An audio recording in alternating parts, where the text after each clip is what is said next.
గోల్కొండ కోటకు కలిగినటువంటి ప్రవేశ ద్వారాల సంఖ్య 8. గోల్కొండ కోటకు ప్రవేశ ద్వారాల సంఖ్య ఎన్ని ఉన్నాయండి? 8. గోల్కొండ కోట గల ప్రవేశ ద్వారాల సంఖ్య 8. భారతదేశంలోని కేంద్ర పాలిత ప్రాంతాలు కూడా 8. భారతదేశంలో కేంద్ర పాలిత ప్రాంతాలు 8. సో కేంద్ర పాలిత ప్రాంతాల గురించి వివరించి రాజ్యాంగంలోని భాగం కూడా 8. ఈ విధంగా 0ను 8 చేసేయండి. నెక్స్ట్, భారతదేశంలోని 23 డిగ్రీల ఉత్తర అక్షాంశమైనటువంటి కర్కట రేఖ 8 రాష్ట్రాల గుండా వెళ్తుంది. ఇది ఎన్ని రాష్ట్రాల గుండా వెళ్తుందండి? 8 రాష్ట్రాల గుండా వెళ్తుంది. కర్కట రేఖ 23 డిగ్రీల ఉత్తర అక్షాంశం కర్కట రేఖ భారతదేశంలోని 8 రాష్ట్రాల గుండా వెళ్తుంది.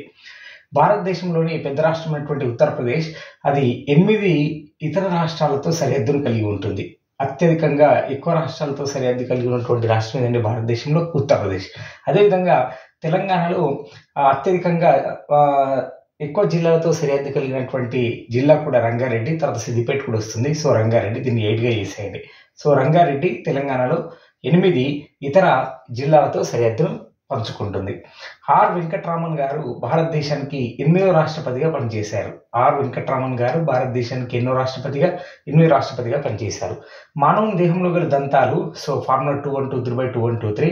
ఇందులో కుంతకాల సంఖ్య 8. మానవ కొరుకుపళ్ళు అంటారు కుంతకాలను. మానవ దేహంలో ఉన్నటువంటి కొరుకుపళ్ళు అయినటువంటి కుంతకాల యొక్క సంఖ్య ఎంత అండి? 8. ప్రపంచ రెడ్ క్రాస్ దినోత్సవం మే 8న జరుపుకుంటారు. ప్రపంచ రెడ్ క్రాస్ దినోత్సవం ఏ రోజు జరుపుకుంటారండి? మే 8. ఈ 0ను 8 చేయాలి. సో ఈ విధంగా వీటన్నిటిలో ఈ 0ను 8 చేసేస్తే మనకు సింపుల్ అక్కడ కొన్ని ఆన్సర్స్ సింపుల్ జ్ఞాపకం పెట్టుకోవచ్చు. థ్యాంక్ యూ అండి. Thanks to all.